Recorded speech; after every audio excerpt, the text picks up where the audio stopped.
10th inter degree pass or fail తక్కువ వ్యవధిలో life settlement in abroad కొరకు hotel management అంటే Trinity college of hotel management. నమస్తే, నేను Keshav. Welcome to Suman TV. Andhra Pradesh ఉప ముఖ్యమంత్రి పవన్ కళ్యాణ్ విస్తృతమైనటువంటి పర్యటన గత 3 రోజులుగా తన సొంత నియోజకవర్గంలో చేస్తున్నటువంటి పరిస్థితి. ఫైనల్ కన్క్లూజన్ ఏ విధంగా ఇవ్వబోతున్నారు? 3 రోజులుగా అంటే జూలై 1వ తేదీ నుంచి 3 రోజులు వివిధ రకాల కార్యక్రమాల ద్వారా డిప్యూటీ సీఎం సొంత నియోజకవర్గంలో సమీక్షలు నిర్వహించారు, స్థానిక నాయకులతో చర్చలు జరిపారు, కార్యకర్తలతో మమేకమయ్యారు, అలానే వినతులు స్వీకరించారు. ముఖ్యంగా నియోజకవర్గంలో తీసుకురావాల్సినటువంటి డెవలప్మెంట్ ప్రోగ్రామ్స్ పైన కూడా ఫోకస్ పెట్టారు. దీంతో ఒక కన్క్లూజన్గా పిఠాపురానికి ఒక మాస్టర్ ప్లాన్ని పవన్ కళ్యాణ్ రెడీ చేయబోతున్నారంటే దీనికి అవుననే సంకేతాలే కనిపిస్తుంది. ఒకసారి పరిశీలిద్దాం పిఠాపురం పరిస్థితి ఎలా ఉంది, పిఠాపురంలో పవన్ కళ్యాణ్ ఎటువంటి కార్యక్రమాలు కార్యాచరణ ఈ 3 రోజులుగా చేశారు. ఫైనల్ ఫినిషింగ్ టచ్గా సాయంత్రం ఒక బహిరంగ సభ, అది కూడా వారాహి వేదికగా ఒక కృతజ్ఞతా సభను నిర్వహించబోతున్నారు, నియోజకవర్గ ప్రజలకు ధన్యవాదాలు తెలిపేటువంటి రీతిలో. అలానే ఇప్పటికే ఆత్మీయ సమావేశాలు కూడా నియోజకవర్గానికి చెందినటువంటి నాయకులతో పవన్ కళ్యాణ్ నిర్వహించారు. ఇక ఉప్పాడ డెవలప్మెంటు, అలానే పిఠాపురం నియోజకవర్గ అభివృద్ధి, వీటికి సంబంధించి అనేక అంశాలు. ఎందుకంటే ఎలక్షన్స్ సమయంలోనే పవన్ కళ్యాణ్ ఒక స్ట్రాటజీ ఇచ్చారు. అక్కడ డెవలప్ చేయాల్సినటువంటి టూరిజం సర్క్యూట్స్ గురించి, అలానే డివోషనల్ సర్క్యూట్స్ గురించి, వీటన్నిటి గురించి మాట్లాడారు. ఇప్పుడు అణువణువు అన్ని ప్రాంతాలని తిరిగి పవన్ కళ్యాణ్ పరిశీలించారు.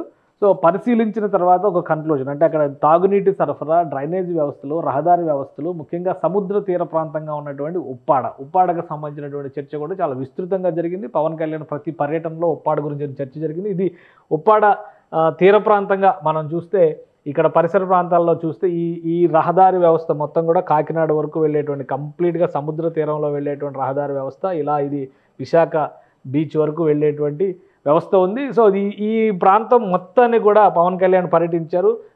ఉప్పాడ ఫిషింగ్ హార్బర్, ఉప్పాడ అంటే 2 అంశాలు ఎక్కువ గుర్తుకొస్తాయి. ఉప్పాడ చేనేత పరిశ్రమకి పెట్టింది పేరు, అలానే సముద్ర కోతకి కూడా ఇక్కడ పెట్టింది పేరు. వివిధ మత్స్యకార గ్రామాలు ఉన్నటువంటి ఈ ప్రదేశంలో సముద్ర కోత తీవ్రంగా ఉండేటువంటి పరిస్థితి ఉంటుంది కాబట్టి అక్కడ రిటైనింగ్ వాల్స్ కట్టేటువంటి ప్రణాళికలను గతంలోనే రూపొందించారు. అయితే ఇప్పుడు దాన్ని ఒక పర్యాటక క్షేత్రంగా మలచాలంటే కాకినాడ నుంచి ఉప్పాడ వరకు ఒక ప్రణాళికను సిద్ధం చేయాల్సినటువంటి అవసరం ఉందని భావిస్తున్నారు. ముఖ్యంగా హోప్ ఐలాండ్ అతి సమీపంలో, కాకినాడకి దగ్గరగా ఉండేటువంటి హోప్ ఐలాండ్ ఇక్కడ టూరిజం పరంగా కూడా డెవలప్ చేయడానికి విస్తృతమైన అవకాశం ఉన్నటువంటి ప్రదేశం. సో వీటన్నిటిపైన కూడా సమగ్ర అధ్యయనం చేయాల్సిందిగా Pithapuram MLA deputy CM Pawan Kalyan ఆదేశాలు జారీ చేశారు. పిఠాపురం నియోజకవర్గ పరిధి ఇది చూస్తే దీని పక్కనే ఉన్నటువంటి కాకినాడ, అలానే కాకినాడ రూరల్ నియోజకవర్గం. సో ఈ దాదాపు ఈ 3 నియోజకవర్గాలు ఒకే దగ్గరగా ఉండేటువంటి నియోజకవర్గాలు కావడంతో డెవలప్మెంట్కి ఎలాంటి ఇబ్బందులు ఉండవనేటువంటి ఆలోచన పవన్ కళ్యాణ్ చేస్తున్నట్టుగా తెలుస్తుంది. తన పర్యటనలో భాగంగా పిఠాపురానికి తాగునీటిని అందిస్తున్నటువంటి సూరప్ప చెరువు దగ్గర నుంచి వివిధ ప్రాజెక్టులను ఆయన పరిశీలించారు. దాదాపు 54 గ్రామాలకి, కొత్తపల్లి మండలంలో 54 గ్రామాలకు మంచినీటి సరఫరా చేస్తున్నటువంటి వాటర్ ట్యాంకులను పరిశీలించారు. అలానే అక్కడ ఉన్నటువంటి వివిధ రకాల వ్యవస్థల్ని, ప్రజలకి సేవ అందిస్తున్నటువంటి ప్రభుత్వ విభాగాలకు సంబంధించినటువంటి అంశాలన్నింటినీ కూడా పవన్ కళ్యాణ్ పరిశీలించారు. వీటన్నిటిపైన సమగ్ర అధ్యయనం తర్వాత ప్రజా అవసరాలు తీర్చే విధంగా ఒక బృహత్తర ప్రణాళికను సిద్ధం చేయాల్సినటువంటి అవసరం ఉందని పవన్ కళ్యాణ్ భావిస్తున్నట్టుగా సమాచారం అందుతుంది. దీని ప్రకారం ఆయా నియోజకవర్గ పరిధిలో ఉన్నటువంటి ప్రత్యేక ఆకర్షణలు, ముఖ్యంగా పిఠాపురం పరిస్థితిని చూస్తే కనుక అక్కడ పురుహతి అమ్మవారి ఆలయం ఉంది. అలానే చాలామంది చాలా సందర్భాల్లో పవన్ కళ్యాణ్ చెప్పినట్టుగా దత్తాత్రేయ స్వామి వల్లభ దత్తాత్రేయ పీఠం ఉంది. ఇవన్నిటిని దృష్టిలో ఉంచుకొని ఒక టూరిజం సర్క్యూట్గా, డివోషనల్ టూరిజం సర్క్యూట్ కింద దీన్ని డెవలప్ చేయాలని పవన్ కళ్యాణ్ భావిస్తున్నట్టుగా తెలుస్తుంది. వీటన్నిటికీ ముగింపుని అతి త్వరలోనే ఆయన ఇచ్చేటువంటి అవకాశాలు కనిపిస్తున్నాయి, ఒక స్పష్టతనే. ఎందుకంటే చుట్టుపక్కల ఉన్నటువంటి నియోజకవర్గాలు అన్నీ కూడా కీలకమైనటువంటి జనసేన నియోజకవర్గాలుగానే కనిపిస్తున్నాయి. ఎందుకంటే కాకినాడ రూరల్, అలానే ఇటుపక్కన చూస్తే పెద్దాపురం, అటుపక్కన చూస్తే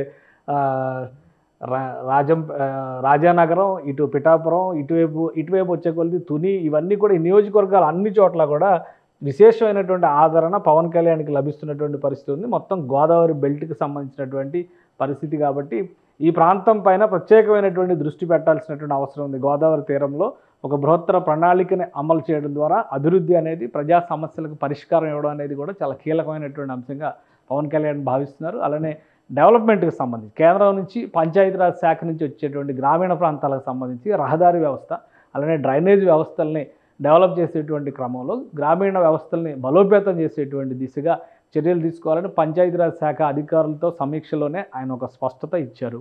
అలానే ఒక సమగ్రమైనటువంటి పర్యాటక విధానాన్ని డెవలప్ చేయడం ద్వారా అటు విశాఖపట్నం నుంచి ఇటు కాకినాడ వరకు కూడా తీర ప్రాంత అభివృద్ధికి కావాల్సినటువంటి జాగ్రత్తలు, మత్స్యకార గ్రామాలకు కావాల్సినటువంటి వసతుల కల్పనపైనే పవన్ కళ్యాణ్ ఫోకస్ చేసేందుకు అధికారులకి ఆదేశాలు జారీ చేశారు.